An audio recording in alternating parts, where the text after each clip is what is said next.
All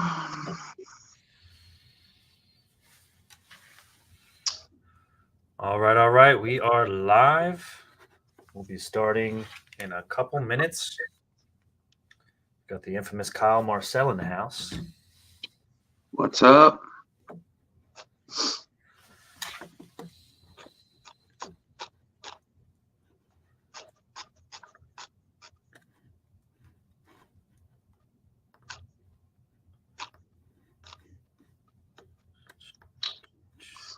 Hello. If you're jumping in, if you can hear us, just throw something in the chat. Say what's up.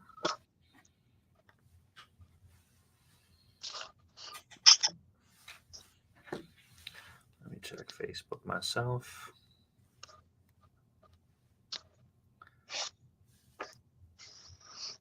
All right.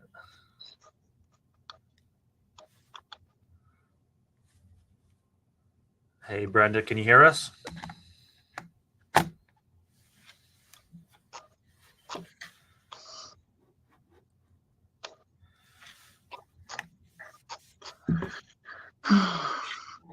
All right, great. All right, we're going to give it a couple minutes. Hope you guys are having a great day. Anybody out there do a deal this weekend? What's up, Mary?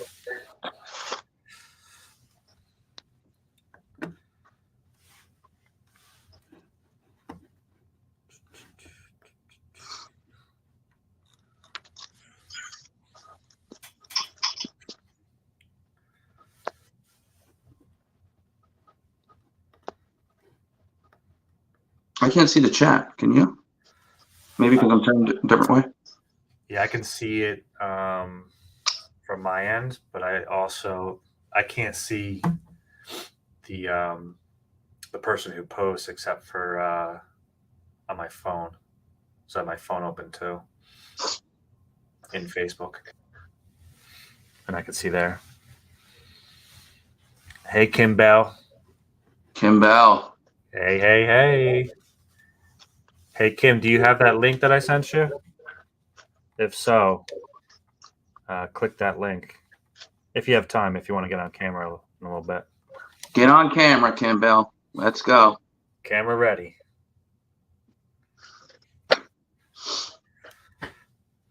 No? All good. Just along for the ride.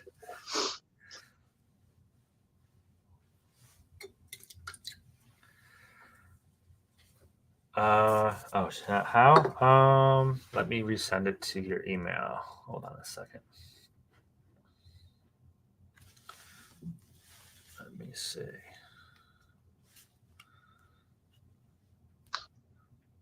Where did I send it from?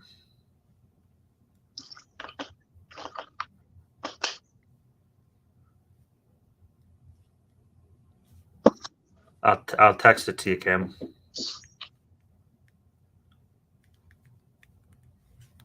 And I'll email it to her.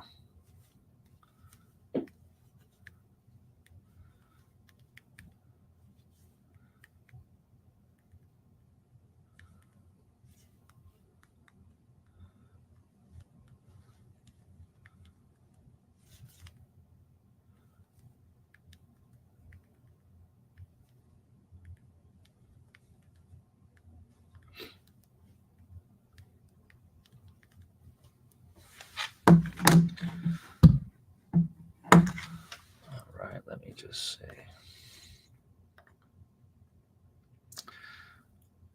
All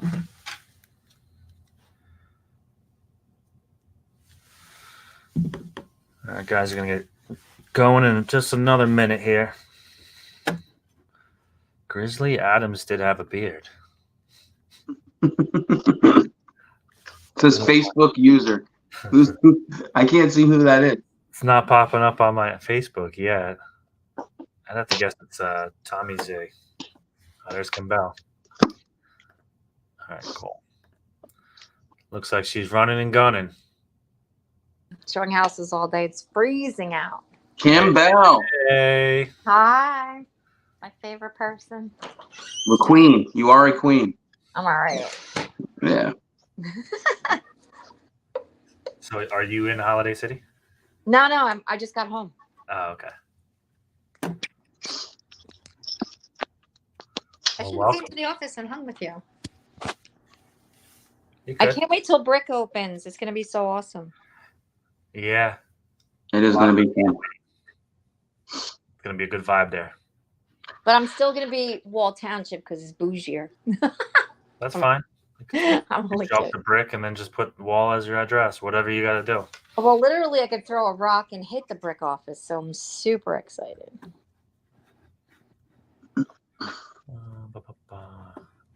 All right. Let's see. Did we lose Kim? No, I'm here.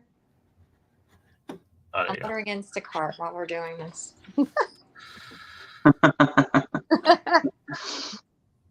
All right. Let's see. I'm going to have to do something real quick. Hold on a second. There we go. Oh, that's good. Yeah. All right, guys. We are talking today about investors. One of the key things I think for Kyle and Kim over the years is finding that niche and finding that consistency. Just to kind of recap from last week, we were talking about finding your niche, figuring out who you are, figuring out who your client base is. There's a reason for that, guys. We want the ability to niche down so you can be a specialist at something. And these two have become specialists in dealing with investors and then also niching down to dealing with adult communities as well. They're two separate niches that they're involved in. But with that, they can actually go out side of a Holiday City or Silverton or adult community home because they understand the investing game, right? The cost of repairs, how to analyze a deal, and they could actually go ahead and do that anywhere they want. Now they might be able to get more clientele that are attracted because they are working in a specific area. That helps with deal flow, but over time you're going to see they'll have the ability to expand. So first up, we're going to just talk about one of Kyle's latest deals because he's not just Holiday City and that's it. He's been able to put together a deal in Seaside, and we're just going to kind of go through it. We're going to interview him a little bit about that deal. And that way you guys can get a good idea on really what has to go into, deal from the beginning to the end. So I'm going to pull up, let's see, this property, which is in beautiful Seaside Heights. So Kyle, 233 Sheridan Avenue, that house closed in April. Sure. So let's go tell us about that deal. Tell us about how you got it, because this was off market. This was not on the market. Nope. Yes, it was off market. It was through a wholesaler. I'm on a few different wholesale email lists, so if you're going to work with investors, it's pretty important, to get different ways of getting properties. Wholesaler is a solid way of doing that. So if you can put yourself on a couple of email blasts, and you'll get those properties. So this one came to me. I jumped on it right away. Listen, different wholesalers, different people. Sometimes they know the market, sometimes they don't. I bartended in Seaside for years. I live close to Seaside, so I know the market there, just like Kim Bell knows Holiday City, right? She bartends in Holiday City, so she knows the market there extremely well. It's the same kind of thing. So I saw that this was undervalued on the wholesale market. I think it was listed at $335. So I inquired, went to go take a look at it first thing. Took my contractor with me just in case there was some things that I was missing. And we assessed how much work it would need. It was 2 units, so I looked up the comps. I already kind of know what the comps are for 2-unit multifamilies over there, or 3-unit depending. And at $335, and it needed about 100 worth of work. The projections at the time of acquisition, which was December of 2022, the projections were like, all right, listen, we'll put 100 into it, maybe a little bit more, maybe a little bit less if we do really good on the scale, and we'll sell for like, I don't know, somewhere between 550 and 575. That was the original projection. So the good thing is that as we started working on it, we became, or after the finished product rather, we became the best looking multifamily on the island over there. So that really helped us on the resale value. So the projection was 575. I ended up double siding it too, which was another great thing that I could talk about, but double sided it at 645. So the original projection for the repair value was about 100. It ended up costing us 120. That's because the contractor, and the contractors are important. Contractor went over budget a little bit, and we came into some plumbing problems that we had to take care of. But yeah, overall, it was 120 at the end of the day. So 338 was the total when you're dealing with wholesalers and you make a deal with them. Most of the time you have to structure your own commission in there. So I threw an extra $3,000, 3,200 on top for commission for myself. So total acquisition price was 338. And then the 120 on top, we sold it for 645. Now with this investor, how many flips have you done with him in the past? So crazy, and this is, funny about this specific investor, and I think Kim may know him. We talked about this before. This was my guy Ali, who actually called me. He had an agent that he was using in Holiday City. She was from up north. She wasn't doing right by him. I guess she had 3 of his listings all at the same time. He acquired them with her. They flipped them, and she really wasn't good with her projections on the ARV after repair value.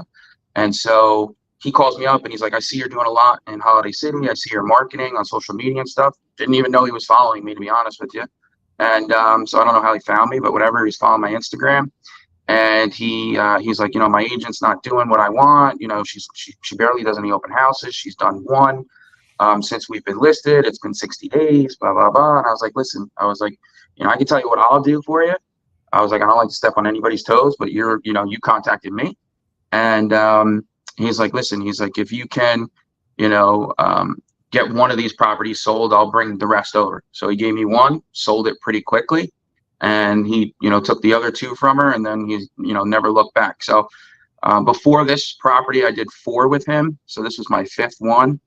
And obviously, this one I found myself too. So he was really, really happy. This is the most he ever made on a project, and most I actually ever made too. Most of the time it's, usually between, 50 and 100, not this much, but just ended up being a really good flip. So you started with him in Holiday City because he saw what you were doing there? Yeah, he saw the videos I was making, I guess putting them on social media. I don't know how he found me, but yeah, he started following my Instagram, and then he reached out to me. He DM'd me, didn't even respond to him on DM because I thought he was like a fake account because he had so little followers. So I thought it was a spam account. And then he called me and he's like, yeah, I'm following you on Instagram. And I was like, oh, okay. And then, I ended up getting his whole little portfolio there. And, this is a guy that's just a random, guy. He's in his mid 30s, mid to late 30s. He's got money and he's looking to invest it. And that's the name of the game. I think Kim will probably jump in and say the same thing. Everybody can have their own little niche on what they want to do. But if you can get a couple of investors, then you have what I would call real estate freedom, right? The freedom to slack off if you want to slack off a little bit, or, the freedom to kind of not feel as stressed, about finances. Because if you want to make money for an investor who, says, hey, I got some money, I want to invest it, then all you have to do is go find the opportunities. And, it's a little different than waiting for someone to give you a listing or waiting for a buyer to say, I'm ready to buy. Investors are always ready to buy because they always want to invest their money in there, or, if it's a long-term hold portfolio, hold whatever, but, or if it's a quick flip. Investors are the key to, the financial freedom, in my opinion. And how many investors total do you think would you call active, like actively worked with you like last year? So I have 5 in total, and so I have 3 guys that are doing quick flips, and then I have 2 guys that are doing more long-term holds, portfolios. They want to see what the cap rate is, and I have to work those numbers out for them. But those guys with the long-term holds and the cap rates, it's like, if you find somebody that's got the liquid that just wants to invest it, then it's great, because they're constantly want to buy, because they rather their money sit in a multifamily or some kind of a rental, any property, any kind of income property at 12% or more than put it in the bank at 5 or 6%, So if they can double their money, they're gonna invest, into multifamilies or whatever it may be. Yeah, so pretty much it's like find the deal, and that's what everybody's looking for. I mean, if you find the deal, they can find the money, right? What comes first? It's not find the money and then find the deal. Right. There's deals to be found every single day. Sure. Just how hard are you looking? How much time are you spending? And then also, do you actually know what you're doing? So you can actually come up to bat and present something. And if you don't know what you're talking about, obviously, I mean, you're probably not going to get that deal because you just don't know how to present it. So, a lot of that is, doing the due diligence, figuring out what the costs are on certain things. That's not something that obviously we learn in real estate school. That's something that you've actually got to be active, because those numbers change too, right? Looking at a property 3 or 4 years ago versus looking at a property now, your numbers are going to be off if you haven't like flexed that muscle and went out and priced things. Now, not every investor needs that, right? Some investors, they are contractors, so you can kind of get out of the way. You might, give them. Well, that's guidance. the thing. So some of my houses, I have, I have a half a dozen or more investors also. But when I look at the ARV, I also have to realize, I have to say, make sure there's enough meat on the bone if it's someone who just subs out all their work, or if it's someone who's actually going to do the work. Agreed. Yeah, for sure. I'm so glad I fell into this niche, only because I'm self-support. I raise my kids by myself, and I just always have business going on. Right. And like Kyle, same thing. I have the wholesale. So you're talking about the guy I had saved in my phone as investor that choked. Yes. Okay. So I get these calls all the time because, you see my name around or whatever. And they're like, oh, I understand you deal with flips, whatever. And same thing. He called me. So I actually am an acquisition manager for a wholesaler. So, and Kyle's done deals with us. Yeah, I was going to mention that. Yeah. Yeah. So first I run it through my guys, see who knows it or who needs the house. And if I don't like it, I'll, funnel it out, or if I don't need it at the time. So anyway, this guy calls me and I said, okay, I'll give you a shot. But with the wholesalers, typically you only get one shot in the door. So I need somebody who's like 95, 98% sure they want this house. So I bring him this deal. It was a great deal. Boom. And he choked. Started ditching me, all these other things. I guess maybe he didn't really have money at the time, whatever. But I think that's what it was. Yeah. Yeah. And I think it was because he was held up by that other agent that wasn't selling his property. Maybe. So, but for whatever reason, I'm like, like I said, you get one shot in, and that's your inspection with the way my wholesaler structures his deals. So thank God I gave it to one of my guys who would buy it sight unseen and what have you, But anyway, so yeah, that was investor that choked. I didn't even know his first name. That's how I had to say it. That's hilarious. Yeah, so I fell into it by accident, actually. I was fairly new in the no, I was in the business a few years, I guess. My neighbor had a friend, actually, he just came out of prison, which is whatever. I don't care. I don't judge. And and actually he was one of the best ones. But anyway, his father was setting him up with flipping houses. So he gave him to me and we just ran with it. And then, we did it for like 20 years, I think. Wow. And, and then along the lines, I picked up these other guys, and it's just, and another reason why the adult community is good for people that don't know, like say you go to Lacey or you go like whatever, or just a regular town and it's like a small ranch. If you have an FHA buyer, there's an FHA flip rule. Now I found ways around it. I was a little creative, but you cannot go into contract until your investors own the property for 90 days. And a lot of these guys get in, get out.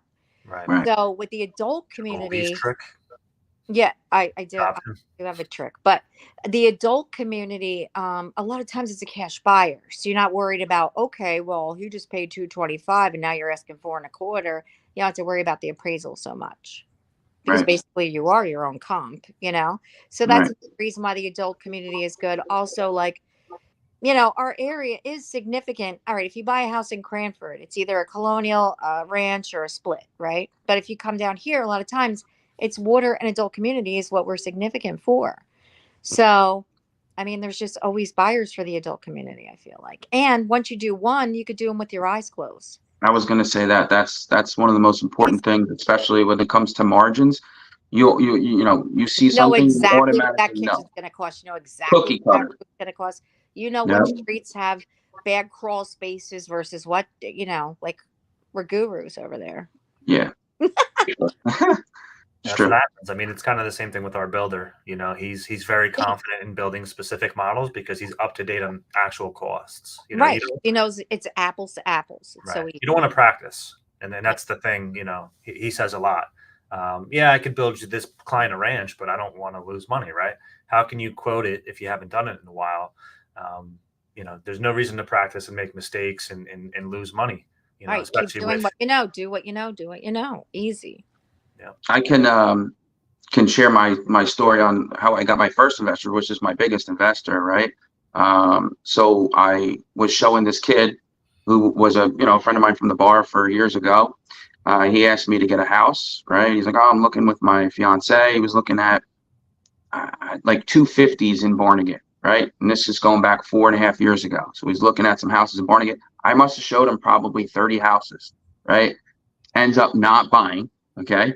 He's like, something happened with the lender, and he gave me a pre-approval letter, but then he did something stupid with his credit or something like that, so he ended up not being able to buy.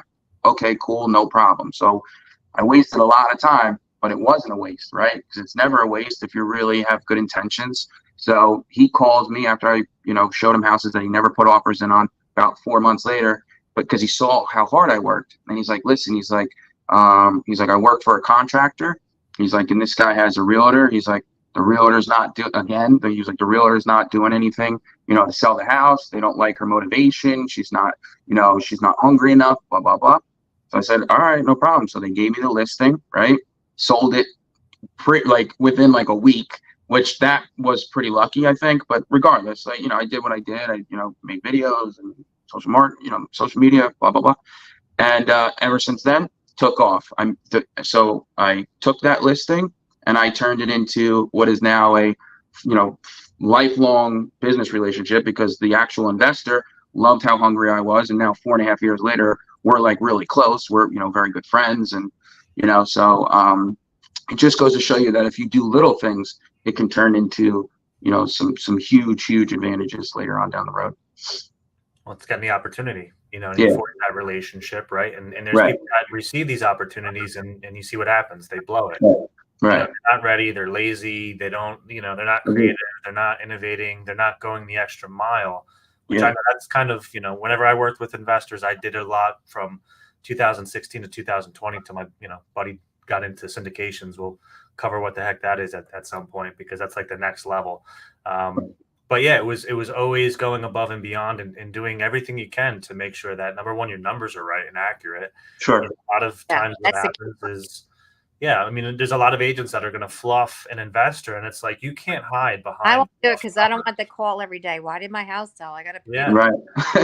You can do that. Yeah. Okay. You can do that maybe to a regular buyer. And I'm not advocating that you do. I actually hate people that actually make stuff up and tell people, inaccurate numbers. It's funny. I was actually just talking to a client of mine and trying to talk him out of making such a high offer on a property, but he talked me back into it. But in any event, you can't hide with investors with those numbers, because once they fix it up, it's going right back on the market. And you're going to find out really quick if that number's right or if that number's wrong. And if it's wrong, guess what? They're going to know what you told them. They're not going to forget the numbers that you told them for either, hey, it only needs 40. Well, it costs 60. Oh, well, it's not my problem. I'm just the realtor. Well, why did you tell me that number? Right. Why are you giving information out that isn't good or isn't valid? Or, oh, no, the comps are different now. What do you mean the comps are different now? You didn't foresee this. You're the expert in real estate. I'm banking everything that I'm doing based upon your numbers. And if your numbers are off by $10,000 or $15,000, like, that's a big deal. Now, obviously in the past couple of years, we haven't technically had to worry about the market going down. That's risk that, overall that's going to happen over time. Most investors, as they've gotten to these deals, they've actually found money because of market appreciation, but you have to know exactly what you're doing. If you don't know what you're doing, obviously, then, you better talk to somebody, that's actually doing it, get some advice. Yeah. Kyle and Kim, I'm sure they'd help you out. If you had a question, I'll help you out. Abel help you out. There's more than enough resources, if you were willing to get into this. But listen, when I first started, I called Kim. How many times? I mean, I call her all the time. Kim calls me all the time. People call me all the time. No problem. 99% of the time, even if I am bartending, I do answer the phone. She does. She'd be like, listen, she's like, what do you want? I'm bartending right now. I'm like, listen, is there a pool in this association? I can't remember. She's like, no pool. Okay, cool. Bye. See ya. Because my phone is the music. So music for the restaurants when I answer the phone. And like a good song will be on and my texts go crazy. My phone's ringing. It's hilarious. Yeah. And I sold the bar too. Yeah. Sold it. Pavo. That's awesome. Yeah. But yeah, anytime someone has a question, call me. You have to be right now, honestly, not to be lazy, but I just figure every house needs $100,000. I mean, right. I mean, it's pretty much $100,000. 100%. You always find stuff that you might have to do, that you weren't counting on. So you always want to have a little bit of cushion for that. So when I do a lot of open houses, and what I do is, especially on the flips, what did you like? What didn't you like? And I'll poll people. And then I'll give my guys, whether they listen or not, most of them do now, so that they know how to gauge the next one. I mean, you could do that in your house too. But another thing about the adult community, I mean, people make fun of it, but, even in a bad economy, when the economy tanks, a lot of times people have to downsize out of their house. And if they're 54, 55, and now they're working remotely because of stupid COVID or whatever, they can downsize now and go to the adult community. I mean, when things are going bad, the first thing you want to do is cut your personal expenses, right? So selling that big house in Edison or whatever, they're going to come down here. So yeah, it's true. It's kind of recession proof almost. I think it goes back to, knowing your numbers. Knowing your numbers on the comps is one thing, but after, years, months, whatever you want to call it, of repetition, it's really helpful with other buyers if you just know the numbers of how much things are going to cost, right? Yeah. So the flipping business has helped me in my regular buyer business, because now if I'm taking out regular buyers and I see something that, whatever, the house sucks from top to bottom, right? And, maybe the person's like, well, maybe I could fix this and this. Well, okay, well, here's how much this is going to cost. Like a new AC unit is going to cost you, $3,500 with installation. Maybe it's going to cost you $5,000. Hot water heater is going to cost you $1,000. When you start, quoting actual numbers to people, they go, whoa, this guy knows what he's talking about. Yeah. Yeah, this guy knows what he's talking about. And the easiest way to do that is go look up the price of things. Go on Lowe's or Home Depot and look how much something costs. Go look at how much a 50-gallon hot water heater tank costs. Because you'll learn. And then you go, oh, well, this costs this, and then you got to pay somebody to do the labor. Maybe you can find a friend. Maybe you pay a professional, whatever. But either way, you're going to know the numbers. And then that person goes around. They tell their friends, he knows what he's talking about. Like, exactly. he's really good, So I feel like that's been really helpful as well. It's just the repetition of doing the flips and learning how much things cost, and learning, if you can take down a wall or not, is this load bearing, all that kind of stuff. It just helps you in your business that much more than to just be like, okay, I'm just opening the door for somebody and they're asking me if I like the kitchen. I think it looks outdated. And then, that's it, like if you can offer the knowledge to people, it's priceless for sure. And also, like, if you're going to flip in a certain town, like your farm is a certain town, another thing that's helpful, I am on a first name basis and invited to parties with the construction department. Well, the mayor now is John Bacchione, so he's one of my BFFs, Justin. I know you deal with him with your construction. He's the mayor of Berkeley. The CO people, I mean, I hate to say it. I became friends too. Lisa over at Berkeley Township. Exactly. Like, you become friends with these people. If you're in a jam, you say, oh, like, maybe I forgot, maybe like, you're like, oh, we didn't even get the CO for this property because we have a couple going on, right? And it's like, we're supposed to close next week. We don't have a CO. I'll call them up. and they'll bump me in. Oh, You yeah. know, they'll get you in there because they know that you're good for it too. They know that you're not screwing around. They know that you're not going to miss the CO appointment, and that when they do the CO stuff, they're not going to fail because you have your stuff together. Yeah. So So that's important too. You want to, yeah. it's not just knowing like the neighborhood stuff. And you know what? Like, I like that every day is different for me because I have ADD. So I'm in sales. So, it works Me out. too. People I think person, Kyle does, and I that's do why I'm too. in sales, Yeah. So, So I guess part of that, right, is let's run through some numbers. Let's give everybody just a kind of ballpark on some of these costs. Let's go basic. Holiday City. Maybe a Capri model. What would a roof cost for a Capri model in about Holiday City? $7,000. Ballpark. Yeah. 7,500. I got a guy Right. that's pretty cheap, but he talks a lot. Right. Yeah. Mine same price, six Yeah. thousand maybe. Yeah, would it be, depends. Tear no off, lower than six. No bad, lower that than kind six. Yeah. And what do you see in cost per window, or total package of windows for a house? I actually get my windows pretty cheap. My windows Yeah. are like $250 a window. Actually, I'm pretty cheap, $300 a window. So Yeah, and if you want them installed, there's a guy from the community that's pretty cheap. ooh, hook me up. Final siding a whole house, a Capri model, let's say. Probably 65. But some of these guys do it themselves. See, this is where Kim's gonna quote more. The back. Kim's gonna quote more stuff because her investors do. It's a struggle for me to get my investors to do some of this stuff. I'm like, dude, would you side the house, please? And they're like, no, we could I paint know. it. You know? You're Paint one it, I guy. know. Remember, you're one guy, and I'm like, remember, I would go with you, and I'd be like, Yeah. you gotta do this, you gotta do that. And Yeah. he's like, oh, you're spending all my money. Yeah, Kim would come in and be like, "What's your budget?" We'd be like 75,000. Kim would come in and be like, "You need to expand the shower pan from a 32 to a 46, and Oh, which yeah, he would requires never do plumbing and this and shower that." pan. That was a And then the problem. guy would be like, "All right, well now it's 90," and I'd be like, "All right, well what are we doing here? That's another $15,000 I gotta get."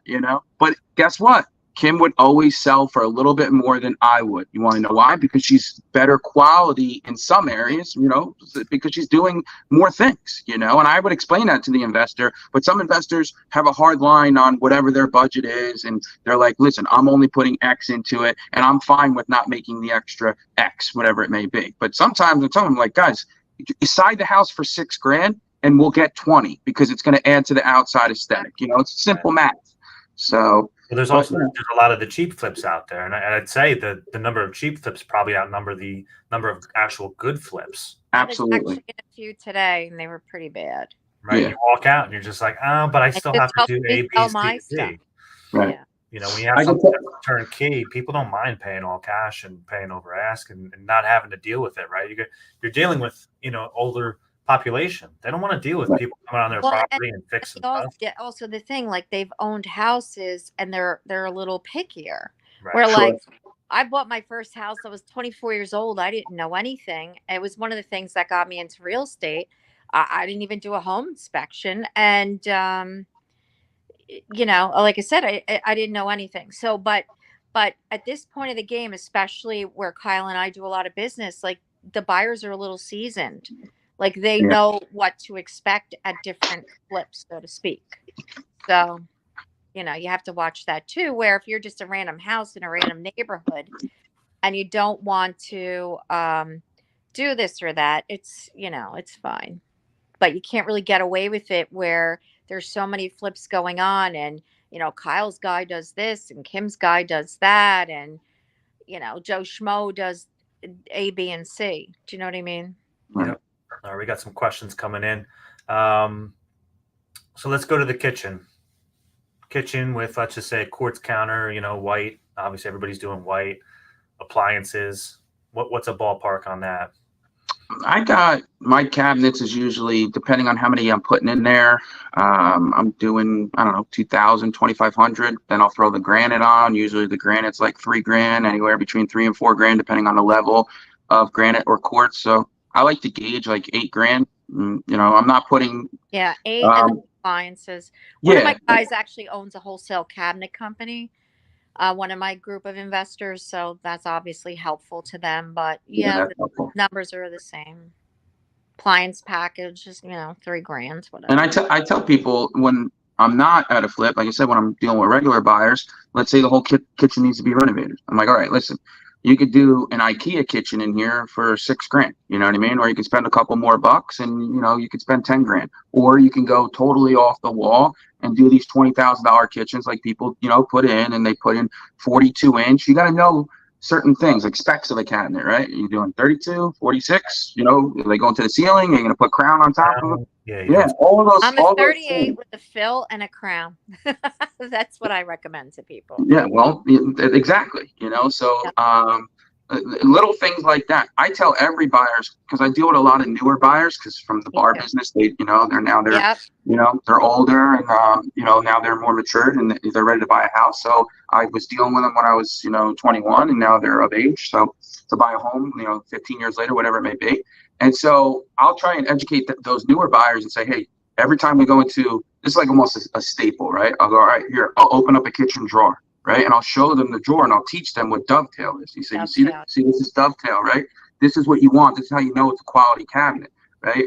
Because of the groove of the wood, it's dovetail. Or, and if it's dovetail and it's soft. Let's stop that, because I think a lot of people don't understand what that is. So when you pull open the cabinet, and if you see there's a gap in between two sides, right, and it was just kind of screwed together, that's not dovetailed, and that's what you'd consider a cheaper cabinet. Right. Dovetailed is when it's kind of mitered, and there's a couple ways to do it, but most times it's like rounded on one side and kind of grooved together on the other side. When you pull it, it's solid. It's like kind of like one piece. It looks like on the edge of it looks like a Tetris piece. You know what I mean? It just looks like Tetris down the whole side. And so I'll tell the buyer, I'll say, listen, this is dovetail. This is how you know it's a decent cabinet, right? Because it's dovetail, it's soft close. We know that they spent a little bit of money, and we'll see the difference when we go to the next house, and I'll pull open the cabinet, and it's with a screw or a nail, and it doesn't soft close. And I go, oh, wow, you could feel the cheapness of it. It's lighter. It's, it doesn't close soft close. So those little tips, are very helpful. And those are things that I learned, like I said, over the years, because you got to figure out what's quality and what's not, Use those tips wisely, though. You may not want to call it out. It's not dovetailed. This house is complete crap. Right. I do that, though. You could ruin a deal. Oh, what does this mean? The house is going to cave in because this isn't dovetailed. Right. So flooring, what are you guys seeing for flooring? Are you doing all engineered? Are you doing vinyl plank? Yeah, vinyl plank all day. It's just waterproof. It's easy. Yeah. Scratch resistant, water resistant, cheap. You can get it for like under $2 a square. I mean, listen, they even have it for like $1 a square, but that stuff's usually really cheap. But anywhere from like $1 to $3 a square foot is good. And then listen, if you want to go engineered hardwood, sure, go up to $5 a square or whatever it may be. We were just in the flip in RA. You said what is it, $5-6 a square for your stuff? Yeah, so it's the heavier duty 12 mil, 5-inch wide planks, and they've got some nice color combinations for them. But yeah, I mean that you're talking also a much higher price point. Yeah, that's a $1.7 million house. Yeah, of course. Yeah. So yeah, you can get you can get as nice as you want to get. Obviously, depends on what price point. Right. So we had another question here: can an investor purchase a flip property in an adult community if they're not 55? How do they work around the association? I know you guys all know the answer to that. Okay, so I have a couple. So some of them will let you. You have to buy an LLC. You have to put up a $5,000 bond typically, and you have to sign a letter that you will not occupy. Now, before they started doing that, two of my investors had the same names as their father. So I would let them go to the club, let the father go to the clubhouse, sign in, and then Junior would go to the closing and buy the house. Yeah. So Kim, doesn't one of the people on the LLC has to be a 55, right? Depending, Holiday City South, one of the people has to be 55. Carefree doesn't care. Berkeley doesn't care. West, she cares. But you also cares. Like whatever I tell you now, like double check with the association before you go, because they change these rules here and there. So you always want to verify. Yeah, always verify, especially when it's your client's money. Yeah, because that's happened to people. Well, I thought, Yeah, I thought the you told mom and the me. Yep. son, blah blah blah. You always want to double check because these little associations like to have little power trips and whatever, and they don't like to live next to construction. Some of them, so maybe they don't want that. And they're home all day, so It's they're always gonna ridiculous. call. Yeah. Yeah. They will rat you out, guys. You got to remember, there's Oh somebody yeah. always So the first thing home. you want to There's a neighbor do always home. the first thing you want to do, no matter where you're flipping, is to be good friends with all the neighbors. That is so key because no matter what town you're in, they could call the town, they could do different things. So you always want to try to be respectful and be friends with the neighbors. Like I'll Drop always off the say, pie. hey, if you have a problem, here's my phone number. Make sure you call me, and they'll call me like, oh, somebody left the garage light on, or whatever. But I'm always like, oh, I'm so appreciative, blah blah blah. So you just want to suck up to the neighbors because they can be problematic. It's true. All right, we got another question. What are investors looking to make on ROI? So ROI, if you guys don't know out there, it's return on investment. So that means your cash into the deal versus your cash out. I think every investor is different, right? Yeah. So, and I think it matters on the amount in, you The know. amount and the time and their time, like how many, like some of my guys buy with hard money, and that's a whole nother thing. Because think about it, like it has to be quick because how long if they're going to be fast, then the margin doesn't have to be as great if they're going to keep turning and turning and turning. But if they're going to have like, 300,000 for a purchase on the street and then 100,000 in material, that's a long time to have that kind of money sitting. So they're going to want to, they're obviously going to want to make a little bit more than if they could just do like a quick 8-week turnaround and then That's hopefully exactly sell in right. the first week or two, and then it's a cash 30-day close. Then it's not as bad. Yeah, that's exactly right. That's exactly what I was going to say. The Uh-oh. amount of money that they're putting out is important. So, if you go, oh yeah, I can make you 10% on your money. Okay, it's a much higher risk if you're going to make 10% on 1 million than if you're going to make 10% on 100,000. So not saying that you would make 10,000. I'm just saying um, how much money that they're going to be all in for matters. To how much money they're going to get on the return. Okay, Right. so when prison guy was first starting out, like his parents loved me and they trusted me. Um, I guess because he's very stubborn. I was like one of the only people he would ever listen to. So they're like, well, I don't know that you're not really making that much money then. I said, well, they were going to lend him money to buy this other house. And I said, well, how much money are you making with that in the bank right now? And they're like, well, yeah, nothing. I said, well, there you go. Right. So that's how I talked them into it. Because Well, I have $100,000 sitting in the bank for a year. What are you making? A bag of Skittles? It's ridiculous. Right. well, and you created a system, you created a job, and and now it's the And I velocity is kept him on the good. straight and narrow for a little bit. Yeah, kept them busy. But it's the velocity of your money, right? Because if it's sitting in the bank over the course of the year, and let's just say you put it into bonds or something, you're making 4%, 5%. Right. That's really nothing to write home about. But if you're able to turn that money over, 3 times in a year because you do 3 flips, you're going to be down a couple months with your money. You could literally 150% your money there. If you're Exactly. making $50,000 on each deal, you do 3 deals in a year. You still started with the same money. You still have that money in your pocket. You created $150,000. That's not going to be every investor. You probably need, you probably need $150,000, $200,000, liquid cash to probably start on your. Yeah, because you need working capital. You got to pay your guys. Exactly. Yeah, Keep and then you got to yourself have enough thumbs money up. for the next one. So yeah, not everybody's going to be able to turn 3 properties, over in the course of a year, but the key is if you guys run into an investor and they want to be an investor, I mean, I think the first thing I ask them is, why are you looking to do this for the future? No, I just want to make some quick money on a house this year. And I say, well, you're practicing something and you're going to learn a skill and you're never going to use it again. You're just going to do it just to make some money this year. I don't want to really work with people like that because you're going to spend a lot of time and effort. And if they're not in it for the long haul, like what's the benefit, right? They're not really, gonna keep on flipping that money over, or learn what they did and learn from their mistakes and get better.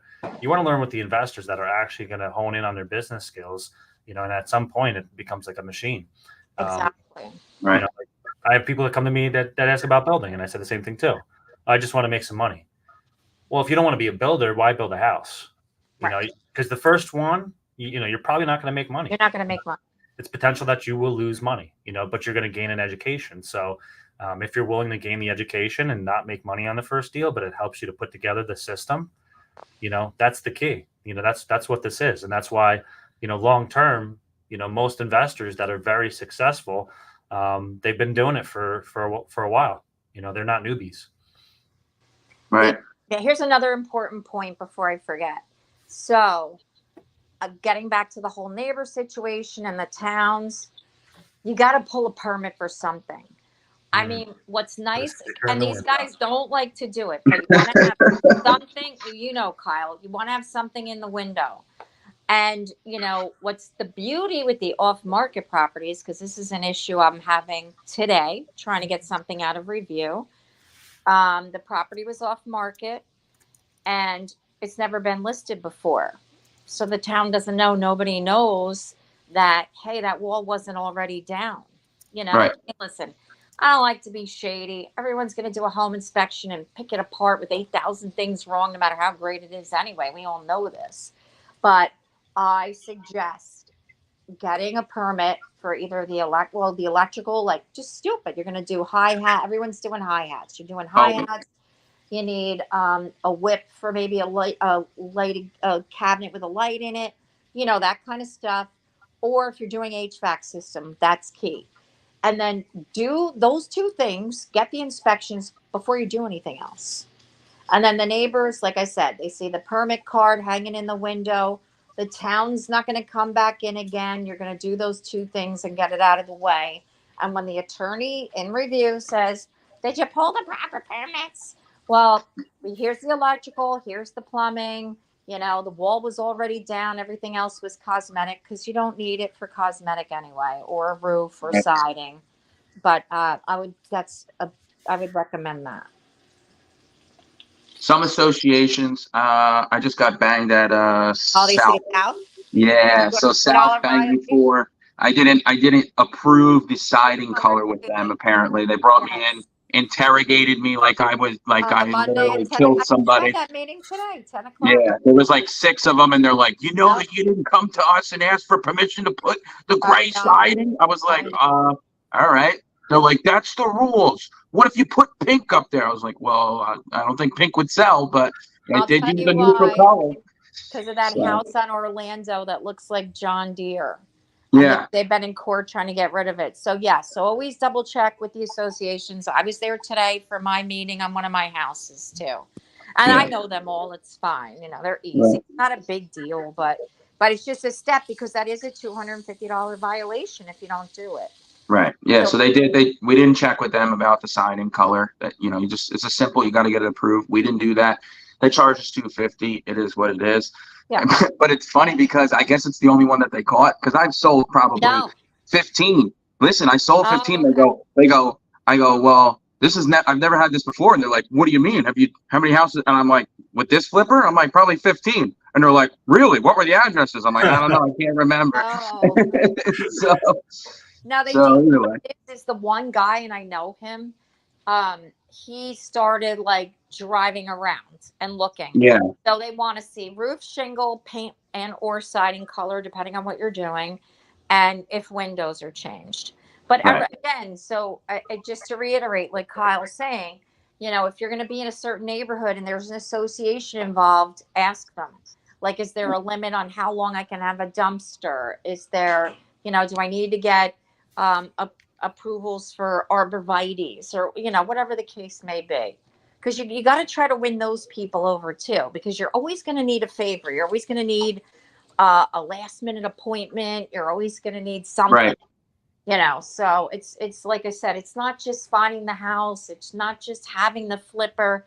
You've got to think of the big picture. Like I said, know the inspectors. I mean, the one guy in Berkeley, there was an electrical inspector was a real pain in the ass. So he would see my name and call me up and say, all right, Kim, I sent Doug over there. You know what I mean?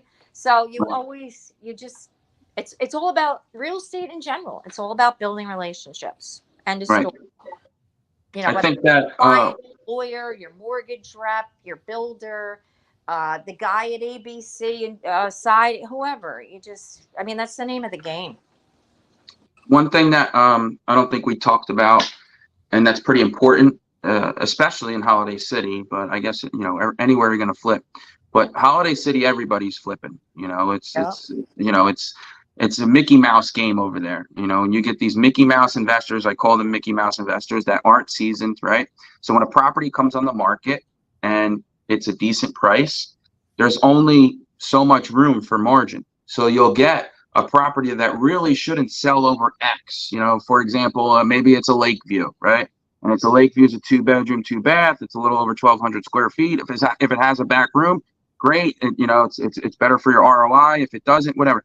So you shouldn't pay X over X for a Lakeview. Maybe 225, maybe 250, whatever it is. But you'll get these guys that are Mickey Mouse investors that will pay 10% over its value, and then they're fine with making or maybe they're not fine. But I say to my investor, I'm like, listen, we're competing against guys that are willing to make 20 grand. They're going to put in, or guys that don't want to lose their crews because inventory is so tight. Right. So they got to keep their crews going. So maybe they'll just make 5 grand. So that's why it's so competitive. And so it's really, really important to know your numbers, especially in Holiday City or the adult communities where it's cookie cutter and there's a lot of different models.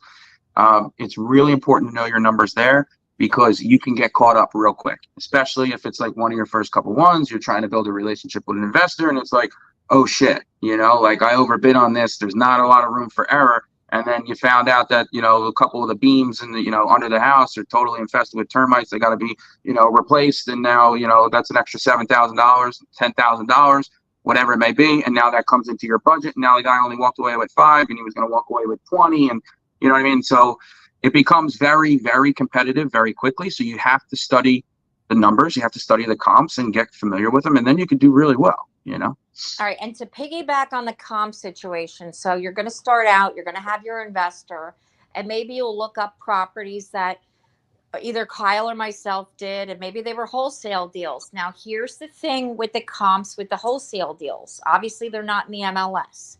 But if I close something, for example, I closed something for $215, the wholesaler got $215. It goes on the tax records as $250. Well, no, I'm sorry. What happens is the way the deed gets recorded. So with wholesaling, which could be a whole nother topic, the wholesaler negotiates, say, $215 on a house, and then he wholesales it. He assigns it. Okay, he assigns it to Joe Schmo. Joe Schmo pays $225, and then I or Kyle, same, we tack our commission on top, say it's $3 grand. That money is not reflected on the tax records. Like if you bought something in the MLS, our commission's in, everything's in, whatever. But when it's a wholesale deal, only what the wholesaler paid is reflected on the tax records. So the tax records might say $215, but it might have closed for $240. Right. So that's another thing to keep in mind when researching comps. So if you see something was off market and you're trying to gauge where your investor should be making an offer, and it's mine or Kyle's, call us, because we'll tell you what the real number was. Right. And it's gonna, how did this guy get this? I hear this all the time. How did this guy get this house for $215? And you're telling me, these are going for $225, because actually you paid $227.5. He gave me $2,500. He gave the wholesaler 10 grand. That's the real number. Right. And you got to remember that too, if your buyer, so now you resell it and it's getting appraised because someone's getting a mortgage, you also have to maybe explain that also. Right. Very true. Yeah, so the fees work differently, guys, on a wholesale deal. Like I bought a deal actually not long ago, and the wholesaler, there's a $33,000 wholesale fee and a $5,000 finder's fee. So there's $38,000 that people made, but when they record the deed, it shows up that it was like 236 or something. So it shows up Yeah, as it's just that Zillow it's as whatever 236. the wholesaler You're like, oh negotiates with man, the seller. was that got a great deal? That's 5,000 under what it sold for last, but no, it sold for for way more because I had fees on top of it. Just it gets factored in differently on a wholesale, not like our traditional real estate deals. Yeah, wholesaling will definitely be another topic. We've got some wholesalers in the office. One of them was just in here, Mr. Tyler Sargent. I've done a Tyler Sargent wholesale deal. So have I. Yeah, he's got some good stories. He's got some crazy stories. So Oh, I have the best Tyler Sargent wholesale story, but I think I can't even tell it. It's that ridiculous. I can't even tell it on Zoom. It's absurd. we'll have to have you on that episode with. Yeah, the lady answered the door with no clothes on. He sent me over there to check out the property. She's completely naked, yelling obscenities at me. It was crazy. That's awesome. Yeah. Yeah, you might not want to buy that deal. I don't want to do it for the lady. Hey, even crazy people need a place to live, and I've made a career out of it. Yeah. Right. All right, guys. So we got about 8 minutes to go. Let's talk about like how can agents in the office, number one, find deals, off market, on market, to bring to you guys, right? Not everybody has an investor, so if you find a deal, guys, this is a way to learn, right? If you want to get into this, maybe find a deal for Kyle, find a deal for Kim, because they'll be able to kind of walk you through the process. You could just, say, hey, I think this is a deal. Do a little bit of homework, right? Don't just start sending them properties and assume that they're going to comp these properties and do it, because the more work it takes for Kyle to figure that out, he's going to realize like, I don't really need you for this, and he's going to start ignoring you. That's what I would do. Right. If you're not really doing your homework, you actually have to do a little bit. You have to ask questions. Obviously, on the first one that you guys are sending over, it's understandable, right? We're just getting to learn.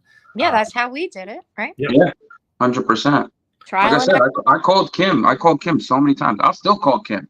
I don't give a shit. I still call her. I'm like, yo, what'd you get for this? Or, tell me about this or whatever. Ask questions. Asking questions is, legit, like one of the most important things. So yeah, no question is stupid, and don't ever feel stupid, because I didn't know any of this stuff. I fell into it by mistake. So same with me. Fell into it by mistake too. Yeah. In regard to how to find deals, look at properties that are priced low and see if there's any margin there. That would be my first piece of advice. Or one that's moderately priced that's been sitting for a while. Yeah. Right. Or you can look at ones that have been on the market. Why have they been on the market? Well, how much overpriced are they?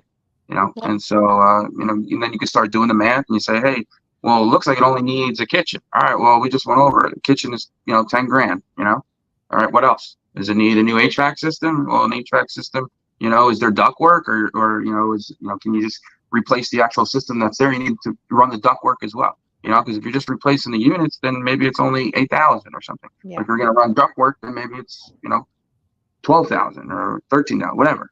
So, and I would be able to help with those kinds of questions. I'm sure Kim can too. On how much those things cost. Yeah. So definitely, it's once you get those deals, then start asking around to your friends, or people that are in your circle.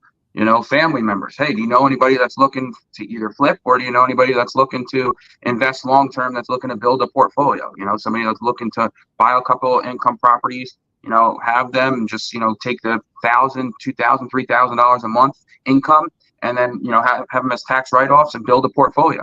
There's a couple of different ways to invest, obviously, but we mainly focus on the, the flips today. But ask around, ask people, hey, what are you doing with your money? Business owners. Do you know anybody that, is a plumber, an electrician? These guys got cash, Yeah. A lot of these guys work in cash. And what are they going to do with the cash? Well, they're going to invest it, so building relationships is the biggest thing. I don't think it's ironic that two people that have investors are former bartenders. You know what I mean? I think there's a correlation there that, you have We to know have how to gel with the situation. Exactly. So Kim was a bartender. I'm a bartender, for years, 12 years I was bartender over in Seaside. So when people are like, oh, you're doing a lot of business. Well, yeah, 12 years of procuring relationships with random people, like it's paying off now, I quit Finnegan's in 2005, and every year I just closed a Finnegan's deal. I still Yeah. get deals from these people. I've been bartending there since 2005. I haven't bartended since 2017. I get people call me every day, Exactly. so it is what it is. I think it's really just get out there and Relationship start development. talking to people, relationships, like Abe said that, he was in Jersey Mike's one day and, somebody asked him about, selling a house or whatever, because he was wearing a jacket, that said Remax Revolution on it. That kind of, Always rep yourself, that 100%. kind of stupid shit works. So It does. Well, one guy, he like I was in Home Depot and I had to sell a K-Bell hoodie, and he took a picture of my hoodie, and he wanted a listing appointment. He lives in Pine Lake Park. We all know that's hot right now. I had Jen make a listing book and all this drama, and he really didn't want to sell his house. He just wanted my phone number. I was so pissed. Oh, I just want a listing book, damn it. Getting it from all angles. But it's always good, Yeah, you should always rep yourself. Don't drink in your colors, but go to Lowe's, go to Depot, wear it to ShopRite, like wherever. Like you should, even if you just buy one hoodie with your name on it, or we have a ton of Remax Revolution, laces, sweatshirts, hats, the whole thing. I went to Home Depot to get smoke detectors to install for one of the flips, right? Went to go get some combos. 7 o'clock at night, random lady, she's sitting there, at the register. She's like, I went to self-checkout, but she was, watching the self-checkout, and she's like, oh, what are you, a realtor? And I was like, yeah. And she's like, oh, and then, struck up a conversation with her. She wants me to sell her house because she's moving to Delaware. It's like that, that kind of, just be friendly and have, an open energy about yourself, and you're going to use that, and it's going to, be an advantage. So we got a question. Do you do any cold calling? Nope. Not once. I haven't done a cold call in my entire career. I haven't done it since I was at Diane Turton, whenever the hell that was, 2000. It's been a long time for me too. I've been at I wouldn't mind doing it. I mean, I don't care. I'm in the car 24/7. I don't have any time. Yeah. But whatever works. People are cold calling you. Tom Ferry, Mike Ferry, if anybody follows coaches, that's their thing. They're like, well, I'm not sure about Tom, but definitely Mike Ferry's big on like the cold calling. Hey, like whatever works, just do whatever. It doesn't matter. I mean, to me, like sitting in an office, like we all have realtors. So like you're probably not going to make money there unless you are making Red X calls or whatever. Listen, I seen Bill Feehan. One day I walked into the office. Bill Feehan was working the phones, cold calling. And I was just sitting there listening to him. I was like, shit, I'd sell my house to this guy right now. He sounds amazing. He sounds amazing on the phone. Ridiculous, right? Works for and then guess what? He closes a $6 million deal. I'm pretty sure it was from a cold call. Even if it wasn't, I know he closed a couple of deals from cold calling. That's a totally different line of business, and totally. And you have to have a certain personality for that too. He's friendly, he's warm, warm guy. So I heard him in real time. I was like, he's unbelievable. I told him that too. I was like, bro, you're really good on the phone there. So it depends on, what your personality is. Yeah. It's just, I don't have the time. Like if I could be a little more structured with my time, I wouldn't mind doing it an hour a week. What the hell? I mean, what's the worst going to happen? They say no, who cares? You never see the people again. Right. So I guess, with everybody that's watching, any other questions before we get wrapped up? We're definitely going to continue on with investing. We're going to do a session on rental properties for investors. There's a lot of ways to kind of figure that out, calculate what is a good rental property. We're just talking about flipping today. But if anybody else has any other questions, or if you guys have any final comments, I mean, floor is yours. I'll tell you this. My phone's always on. Me too. If I don't answer it, then text me. I'm way better at texting. I'll call you back right away. But I'm better at the phone because I'm always driving. I put 50,000 miles in my car in a year. I know. I'm insane. Crazy. So yeah, either or. But you could call me too. I'm fine. I don't care. Like it's fun. Yeah. I like to be helpful. It's just my nature. So. Yeah, guys, I'd really suggest that you learn this as a skill. If you haven't done investment properties, or you're just not versatile enough to kind of have these conversations, I really think that it's probably one of the most interesting things in real estate, when you're having conversations with people about the market. If you're just dealing with normal buyers and sellers, right? I mean, you might have a story that's cute, about that or about the market, but I think at the end of the day, people really love to hear these stories about, what you bought the house for and you flipped it and it's all brand new and this is what it's sold for. I mean, that's like eye candy on social media. People are really attracted to that stuff. And then just, hearing how much money people could make in the business, right? They don't know how much hard work goes into it. But, I could tell you just having those conversations with just different people, and whether they want to do it or not do it, that's the thing is we need something to talk about, right? When you're at a family party, you're at a networking event or something like that.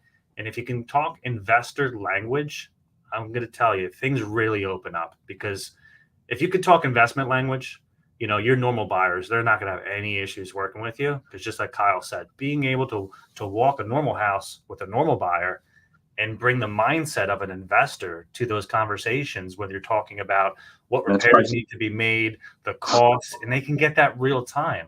They don't have to go into contract, go through a home inspection, find out all these things are wrong, hire a contractor, and then kill the deal, and then waste months, and then get upset, and then fire you, and then not call you back, right? This is all stuff that, if you know it, you could really use that on listing appointments. You can do that on buying appointments. And when you're not busy, you could search the MLS, or you could search for FSBOs, and you can potentially find some deals, that you can introduce to Kyle or Kim. And if they do a deal, it's a deal that you didn't have.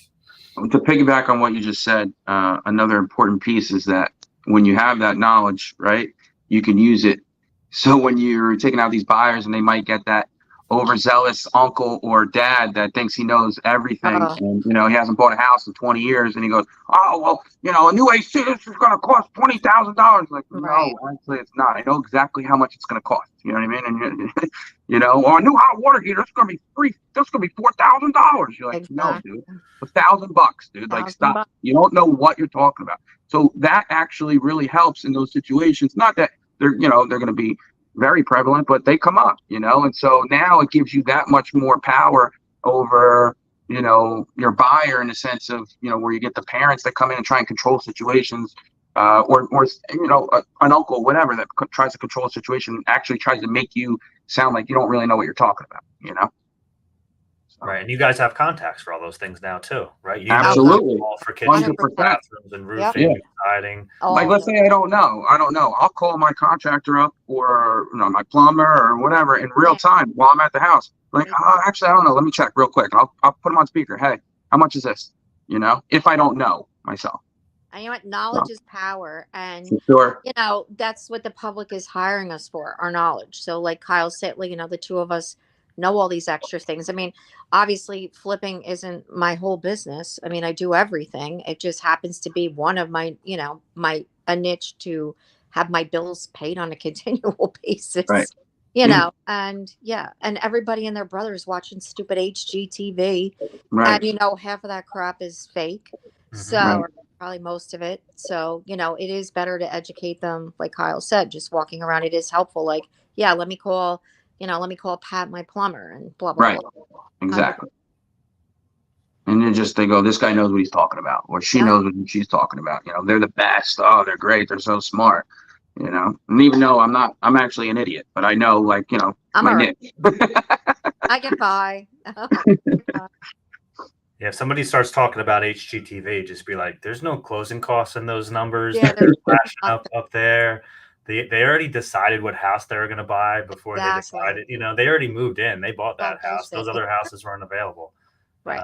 I know, because I was on one of the shows. Right. A friend of mine was on House Hunters. Yeah, it was all bullshit. Yeah. We had closed a year before, and we were looking at houses a year after they had already closed. Right.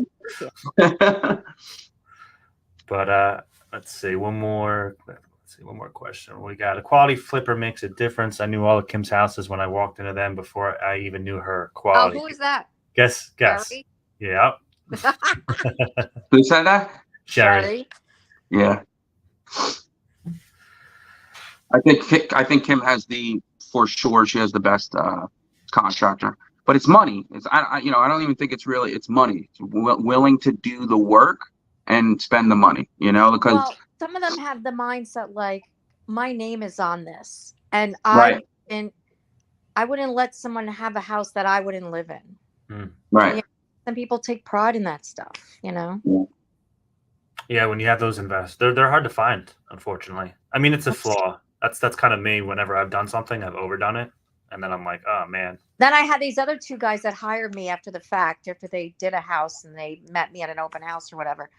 And I'm like, I can't, and they take me to their house. I'm like, I can't put my name on this. Yeah, Like, listen, I'm like, people see my name and they have certain expectations. It is what it is. I'm like, why didn't you make this stove gas? Oh, well, we didn't want to run the gas line. I'm like, would your wife cook on electric stove? She have to? No. Right. Well, what do you think these people want to do that for? You know what I mean? I struggle with that with a couple of my guys, and I'm just like, dude, like, you're Yeah, mid-grade right now. Gravy on an electric stove. They don't know what.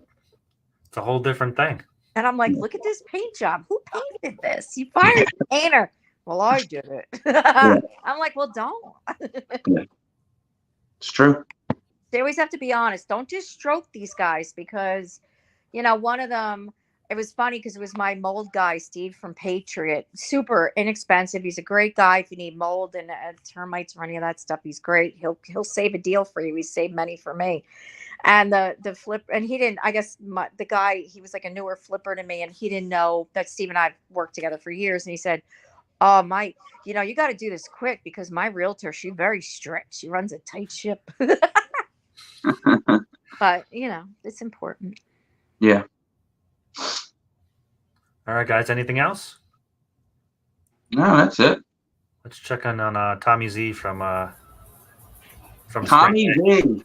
Tommy Z. What? Hey, fella. You're Sorry, live. I'm just listening in the background. I've never been on this little StreamYard thing. It's cute. Very cute. Oh, yeah. What do you think, Tom? Did we do good? Were we informative? You guys are amazing. I'm ready to flip a Holiday City for a $10,000 profit. He's ready to go all in. 300 to make 5. Let's do it. I'll take that Castle Harbor for 500, please. Yeah. Well done, guys. Seriously, it was amazing. But I did ask a question. I don't think you saw it, but about working in commissions to the assignments and stuff. Most wholesalers are willing to build it into the deal. Or Throw it on Well, top. no, it's not the wholesaler doesn't care. It doesn't affect him. It's the builder that has to care. But you know what? As you know, inventory's low everywhere. So they're happy to get the deal. I mean, you don't go too crazy because, again, then it gives me more negotiating room when I go to resell it, if the numbers are Right. You're getting excited over there, huh? What's happening? You have a cupcake? just hear his voice like booming, right? Oh. You give him a cupcake over there? He sounds so happy right now. He's eating, I think, his Chelsea salad. I'm trying to say what I'm trying to say. So what Kyle's talking about is his propensity to accelerate as you try to talk over him. It's just like a ladder. Yeah, and he will always win. He will always talk louder. Always wins. Oh, Anita says he just had a It's so true. So true. No, well done, guys. Appreciate your time here. Oh, yeah, No problem. help. Yep. And guys, we'll do some more sessions. If you guys have anything that you want to see, feel free to let us know. Coming up, like I said, I think we're going to continue on the investor side of the business. Rental properties, we're going to do something on that. Wholesaling, we'll do something on that. And we just want to make you guys experts at things, right? You guys can pick whatever you want to do. If you don't want to do investments, it's fine. But I think what you can learn, from these conversations, you'll run into investors at some point. Yeah. If you want to do luxury or you want to do waterfront, guess what? There'll be a time where you run into something that needs rehab, and you'll have to know this stuff, that to potentially secure, a listing or potentially secure a buyer. So, but that's it. Unless anybody has anything else, I think we're all good. Bye, guys. Thanks. All right. All right, guys. See you later, guys. Y'all. Later.